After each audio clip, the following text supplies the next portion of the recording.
5 viewers. California's iconic drive-thru tree succumbs to storm. The historic Pioneer Cabin tree, a beloved 1,000-year-old giant sequoia at Calaveras Big Trees State Park, was toppled by an onslaught of rain and human folly.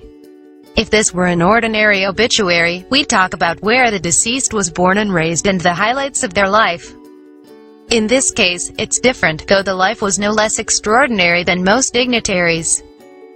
The giant sequoia known as Pioneer Cabin, one of the Golden State's best-known trees, was unable to bear the brunt of the winter storms that pummeled California over the weekend. It fell to the ground, shattering on impact.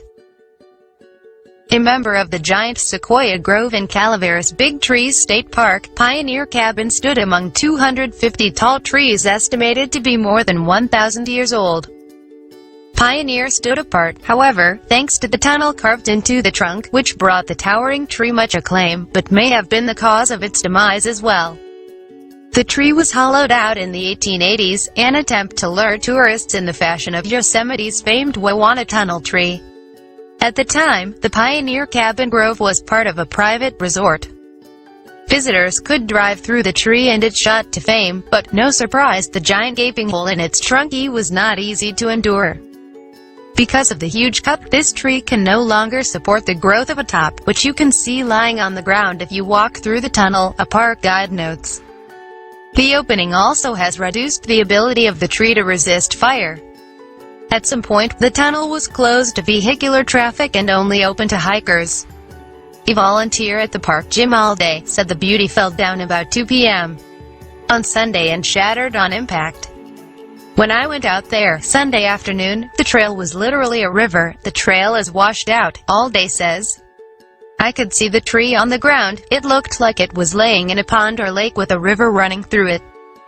Alday's wife and also a volunteer, Joan Alday, says the tree had become increasingly weak and has been listing to one side for several years. It was barely alive. There was one branch alive at the top, she says. But it was very brittle and starting to lift. The final cause of death has not been confirmed, but it's likely that the giant sequoia's shallow root system was unable to withstand the rain which has flooded the park. This iconic and still living tree, the tunnel tree, enchanted many visitors. The storm was just too much for it, says the Calaveras Big Trees Association. While it's heartbreaking to think about the human folly of boring a giant tunnel into a tree, carving one's name into the trunk during the 19th century was also encouraged. Pioneer Cabin nonetheless brought countless visitors to the woods and is surely responsible for some transformative thinking. It's hard not to be changed after standing among the giant sequoias. But hopefully we've gotten to the point where the majesty of these giants alone is enough to bring people to nature, that tunnels and gimmicks are no longer required. Because really, what's more novel than a soaring 250-foot-tall tree that has lived since the Middle Ages? Thanks for watching. Be happy. Goodbye.